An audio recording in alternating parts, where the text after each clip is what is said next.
Welcome back to Biz Audio, and today we're in the heart of Sydney at 2SM, joined by one of Australia's most experienced and recognisable talk radio broadcasters, Chris Smith. Chris has enjoyed a long and influential career across Australian talk radio and television, including major roles at 2GB and Sky News Australia. In 2025, he stepped into one of the biggest chairs in Australian broadcasting, succeeding John Laws as host of Mornings on 2SM and across the Super Radio network. Across decades in broadcasting, Chris has built a reputation as a strong and confident voice in talk radio, engaging audiences on the biggest issues facing Australia each day. And it's my pleasure to welcome Chris to the podcast. Thank you, Max. It's good to have you here in the studio of Common Sense. It's awesome to be here. And what was it that first drew you to radio, and how did you first get your foot in the door? Gee, that sends me back in time. Well, I used to do oratory and public speaking at school, and because I couldn't shut my mouth as a kid and I was a bit of a poser, and so it was logical that I would do something to do with the media, and broadcast media was my favourite. So then I got into a radio school whilst I was going to university, which was run by the very famous voiceover man Max Rowley. And through Max, I got Announcer of the Year, and then the Announcer of the Year was always given the first choice of jobs that would come into the radio school. And so there were jobs going in places like Nowra and all the country areas. And so there was a job that came through from Moree. I didn't know where Moree was, but I met the managing director at Sydney Airport for a 60-second interview in a terminal, and was offered the job, and I took the job, and then took Dad's car and drove up to Moree. I think it was about 8-hour drive, and that's where it all began. Wow. And do you remember your first live radio broadcast and what it was like? Well, that's a really good question, because what I did when I got into radio and when I was at this radio school is I called myself Chris Kieran, which had alliteration, and Kieran was my middle name. So I thought, like a lot of radio announcers did at the time, you just adopted a more clever name than using the surname of Smith, which was terribly boring and common. And so I did that, and everyone knew me as Chris Kieran, and I was up on the roster as Chris Kieran broadcasting. My first shift was 1 o'clock in the afternoon on an afternoon show on Monday, and I was so damn nervous that I introduced myself as Chris Smith and then went into the first song and realised in the middle of the song I couldn't possibly come back and say, hey, listen, you know how I told you that was my name? That's not my real name.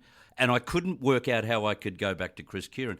So I just had to stick with my real name, and that's how it happened. I remember how nervous I was. But it was funny, after about 2 shifts, I kind of loved it. I realised the first 2 shifts were agony, but I remember after 2 shifts, I remember thinking, this is what I want to do. And you've spent many years working in talkback radio. What is it about talk radio that makes it such a powerful format? Well, it's powerful because people get to have a say, and it's amazing what people power can do, and I've seen it time and time again, whether it's changing policy in Canberra on carbon taxes, or whether it's pushing particular leaders out of parties. It all begins from talkback radio. That's how I would perceive it anyway, because it really is a litmus of views, a litmus of sentiment in the nation. And so it's always been that powerful because of that. And it continues to this very day. It's interesting, while television seems to be suffering from the dispersal of advertising across multimedia platforms, I think radio is still as dominant in terms of its popularity as ever, because it's immediate. And one thing we have done with social media and we have done with the internet is become even more immediate. And so radio was ahead of its time because it's live, it's immediate, you can put it to air straight away, you don't have to prepare it like you have to do on television many times. So I think it's always been relevant. So the fact that it's relevant, the fact that we give people a chance to have their say, and look, like today on my program, I had almost 3 hours of talkback on the one subject, on the charging of Ben Roberts-Smith. The powerful views and commentary that came through about how unfair this was to judge someone on what they did on the front line of war was like, it was palpable. And I could feel how powerful that sentiment was today. And that's what gives it relevance. I think it's people reacting and being passionate about the state of our nation, and you can't replace that. And what have your past experiences taught you about connecting with audiences? Well, connecting with audiences, you can connect by talking one-on-one. I've always maintained, and I was always taught that you were communicating with one person, not a group of people. Because if you start talking like, "Hi, folks, how are you going?" an individual can feel outside of that conversational realm. So I've always been of the opinion is you don't say, "G'day, folks." You say, "Hi, how you feeling today? I hope you had a fantastic weekend." You talk in the one-to-one sphere. I think that's a really important way to communicate.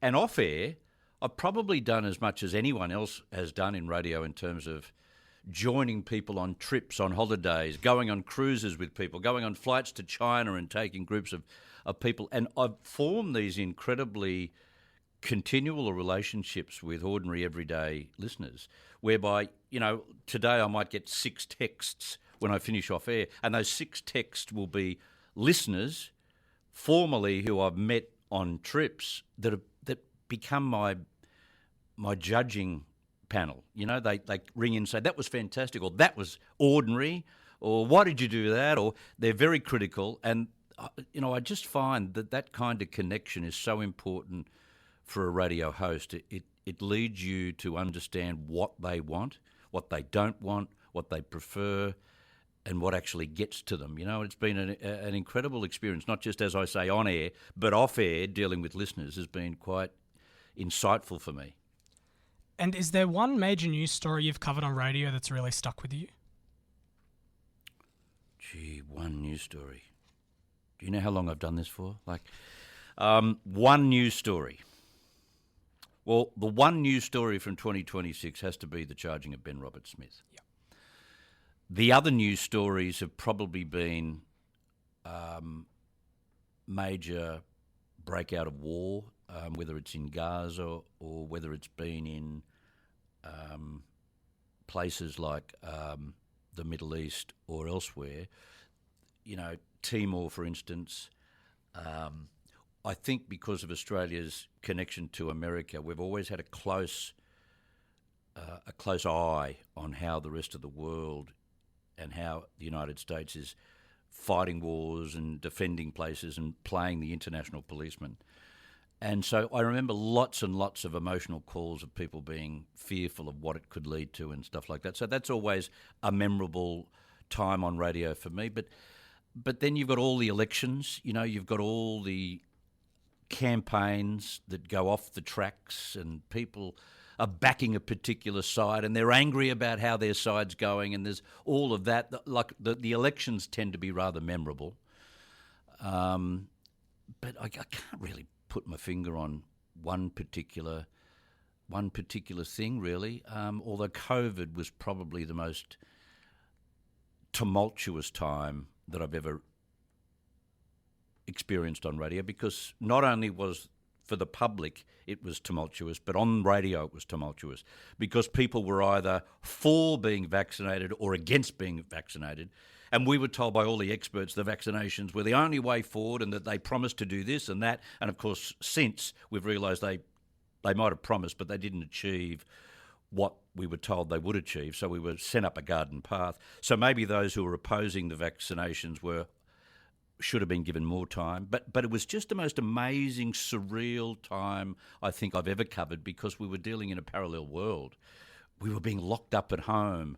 We were getting injection after injection. We were getting test after test. We were wearing masks. It's almost, in hindsight, the most surreal moment I think I've ever broadcast. And it reminds me of, hopefully next time when we're faced with the same thing, we become a little bit more independent in our thought and a lot less subservient to the government. And talkback radio audiences are often very engaged with politics. Have you noticed a shift in the kinds of political issues listeners are raising now compared with earlier in your career, especially with the rise of minor parties like One Nation? Yeah, well, it's changed dramatically. Two things have changed politically. Firstly, every single listener that I get whether they say that they're not into politics or not, have a particular subject that they know a lot about. It's almost the internet has probably informed them more than they were informed 25 years ago. They just weren't as informed then as they are now. You've got to be on your game behind the microphone. You've got to know the subject, because the person who's ringing about that subject has probably made that their pet subject for the last 10 years, and they're going to know more than you do. So that's the first thing. That's been the big change. They know stuff. So it's incumbent on you as the host to get across that subject more than ever. Second thing I've noticed in terms of politics, they're sick to death of the main parties who continually have lied to them, who have continually promised and not delivered, who have continually spent too much money and got the country into trouble. And they're sick of all of that. And so, which is one of the reasons why they're looking at minor parties, which of course is a trend in the UK and certainly a trend in Europe. So it's not just something that's isolated to Australia. I think a lot of people think that way. But there's subjects now, in terms of my audience, which is a more conservative audience, they are not probably to an 80 to 90% degree, they are not happy about the government's having an open checkbook on a renewable transition. They're just not convinced that it's going to save the planet, as we're told. They're just not convinced it's money worth spent, and they're not convinced it's going to keep the lights on or keep us productive. That has been the single issue. And I was involved at 2GB when we had a carbon tax rally in Canberra, and we sent 33 buses down there on the strength of what we campaigned for on air. And I just remember that day. Wow, this is a whole new frontier in terms of a subject. In terms of subject matter, it was a whole new frontier. And I just got the feeling that that was the new topic of this generation. The second topic of the generation, which I hear all the time, is, I think, immigration. Up until recently, I think the only people against immigration up until about 20 years ago were individuals who were racist about the number of different coloured people we had in the country, and we would give them short shrift. But then, slowly but surely, we're watching our societies and our communities change dramatically. We're sitting in EDs for 9 hours to try and get someone to put stitches in our head. We're seeing the competition for school places. We're seeing a population that's exploding without a similar increase in infrastructure or facility. And so everyone is impacted by record numbers of migrants. Excuse me. And we only have to see what's happened in the last 12 months with a series of rallies. These aren't racist people like they might have been 20 years ago. These are just ordinary everyday people, many of them migrants themselves, who just want to say, slow down and can we please catch up? I think that's the simple message. Now, there have been some nasty elements, some Nazi elements and nasty elements associated with those rallies, which is unfortunate. But I think the far greater numbers that turned out for those rallies were ordinary everyday Australians, including migrants, who were just saying, no, this is not very healthy for our country. And if you are going to bring people in, bring them in, but bring them in and let them fill the workforce gaps that we need filled, like for construction, et cetera, et cetera. These are very reasonable arguments, I think, and this is one of the reasons why Pauline Hanson is rising to the top. And do you think that the trust that people place in radio news is different from other forms of media?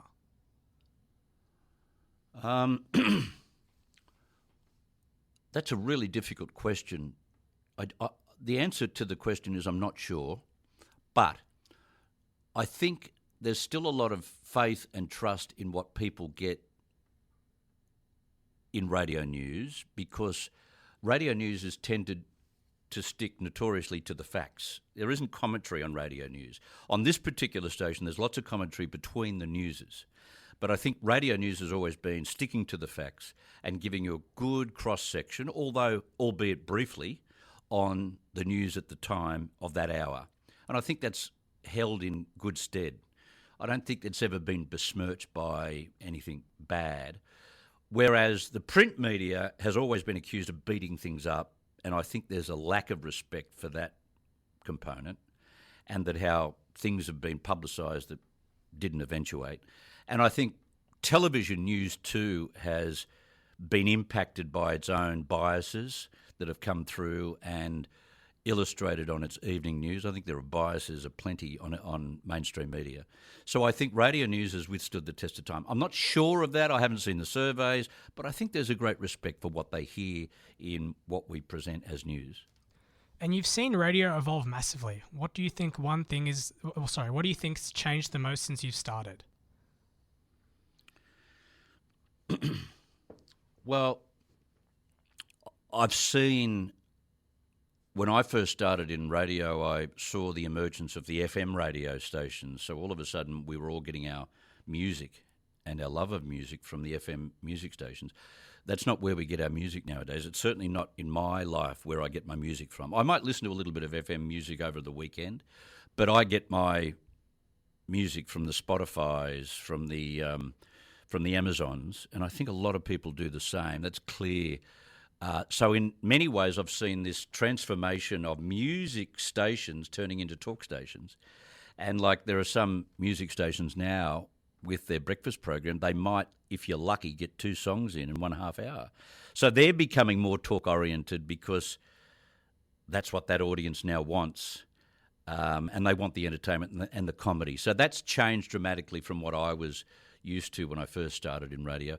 And apart from all of that, I think on the AM band, I think it's been, I think more than ever, the talk-back component, the fact that people ring up, is more engaging now than what it was in the beginning. I remember listening to nighttime talkback with John Pearce when I was a kid at school, and he might take 2 calls a half hour, but he'd talk to the caller for like 20 minutes or 25 minutes. You wouldn't hear, like today, we had hundreds of calls on the board, and I think I took about 40. And some of the calls lasted 30 seconds, some of the calls lasted 1 minute, because you've got a full board of calls. People are more engaged in talkback than ever before. So they're the 2 major changes, I think, that have occurred across the AM/FM bands. And what does preparation for a morning broadcast look like when you're delivering news? Well, what people don't realise is it's not just the 3 hours that you broadcast through that prepares you for the program. You know, you need to be prepared to ad-lib what erupts during the program, no doubt about that. So there's no preparation that goes into things that break, because we are a news-based talkback format. But for instance, I will go home now, maybe take a couple of hours off, turn my phone off, chill out for a while. But then after that, from about 3 o'clock in the afternoon, I'm back engaged in all the mediums. So I'm watching a little bit of telly, I'm looking at my breaking news on the various news websites. I'm going overseas to see what's happening in the morning in the UK. And then I'll make sure I watch 6 o'clock news, and then I'll watch some of the current affairs programs, and then we'll talk between ourselves about what might work tomorrow. And we're trying to sort of jump ahead to work out what's new. And so late last night, we decided that Ben Roberts-Smith was going to be the story of today. So we made sure that last night we got someone locked in that would be relevant to that discussion, and we were luckily quite right about that today. And then you'll come in, I get in here about 6 a.m. We all get in here at 6 a.m. We get across all the newspapers that are printed, and anything online, like from the Courier Mail in Brisbane or the Herald Sun in Victoria, and also a couple of the newspapers, UK Telegraph. I like to see what's leading there, and if it's got any relevance to what we're talking about here. So all of that, and then 7 o'clock we'll sit and have a big meeting about how we can use some of the audio that we've seen come out of Washington, or some of the audio we've seen come out of question time from the day before. We try and use it with what is making news that morning and what seems to be the big talking point. And then we write a lot of our editorials, because you've got to be legally right, you've got to be accurate in how you describe it. Sometimes you can't do an editorial, ad-lib an editorial, because 1, you'll get into legal strife, and 2, you'll be inaccurate. So you've got to be careful with those kind of planned bits. So you've got to write them, and there's time that needs to take into consideration to write them. Then we'll set up our interviews and write our questions and our introductions to those interviews. So that all has to be done before we start on air. And then, like today, things change. All of a sudden, Donald Trump says, I won't be annihilating Iran. There's a 2-week ceasefire. Well, all of a sudden, we're changing everything at the very last minute, at 5 minutes to 9. And there are some days that happen like that. And then we go on and sort out at 9 o'clock exactly, well, we broadcast, and then as we go on, we sort of move things around according to how much response we're getting on a particular subject. We push interviews back, or we bring up a new subject and we try and find a way of solving that subject. So it can be a movable feast, but there's plenty of preparation that goes into this program. Like a lot of the program directors I've worked with have always said to me, it's a 20-hour job. Your 3 or 4 hours on air is not the only part of the job. It's just one part of the job. So there's a lot of prep goes in. You've got to be on top of it because, as I said during the interview with you here, the listeners, the talkback callers, sometimes know a hell of a lot about a lot of subjects. And in an age of podcasts, social media and AI, how do you think radio stays relevant? Well, I think, once again, its immediacy is always its main attraction, and that's always the case. In terms of AI, I think you'll find that AI can't really impact what we do on radio because at the end of the day, people, I think, in terms of radio and their news, they want to hear an opinion, they want to hear sincerity, they want to hear from a human being, they want to have an argument with a human being if that's what they want. And I can't see that being replaced by some AI robotic voice, although some radio stations on the music bands have tried that. I don't think that replaces what we do here, and I don't think it ever will. What it can do, though, is make our job of collecting news and preparing news a little quicker, and it does here already. We use AI to gather information about the top stories of the day that are currently running and making sure that what we're producing through AI is polished and checked and given the human touch. But that's the only way that AI impacts us. As for podcasts, once again, yes, people like to hear what they want to hear at their convenience. So that's always going to take away from what we do to a certain degree, and it has. A lot of people will listen to their news at 23 minutes past 8 because that's the time in the morning once the kids go to school that they have time to listen. They don't necessarily have time to listen to their news at 8 o'clock and find out what's going on. So there'll be a drag out of radio for that, but I haven't seen too much in terms of the numbers that still listen to the key radio stations. Those numbers haven't changed too much in the last 10 years. After decades in the industry, what do you think separates a good radio presenter from a great one?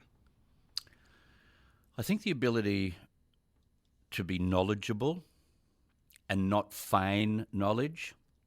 A lot of younger broadcasters who I will not name, I've noticed feign their knowledge. You can tell that they're making it up. And I think the other thing is to be warm. It's always important. If you're going to be allowed into someone's car or into someone's lounge room or their breakfast table or in the other places where they listen to the radio, you better be warm, you better be engaging, you better be able to communicate properly. You've got to be careful about yelling and screaming and carrying on. That kind of stuff might have worked in the 80s and the 90s. I don't think it works anymore. I think people are over that. They can smell, I think, a fake from a mile off. And, there have been so many research papers done on what you learn from radio versus television, and it's worked out that when you have vision and audio, you are distracted by the vision and therefore don't consume the audio as much as you would just audio. So people are right into every word you say, and they can tell a fake or they can tell someone who's making it up on the run. So I think that's the difference between the good and the bad ones. You've got to be sincere, you've got to be legitimate, you've got to say, I don't know when you don't know. We are human after all. We're not supposed to be the holder of all intelligence. And I think that's kind of honesty and sincerity goes a long way in this business. Looking back across your career so far, what moments stand out as the most memorable?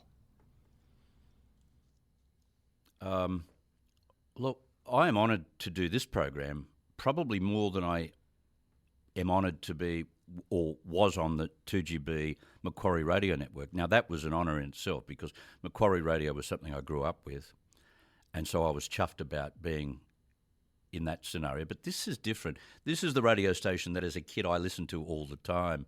It was the rock music capital of Australia, and this is what I grew up on. And secondly, to replace someone like John Laws,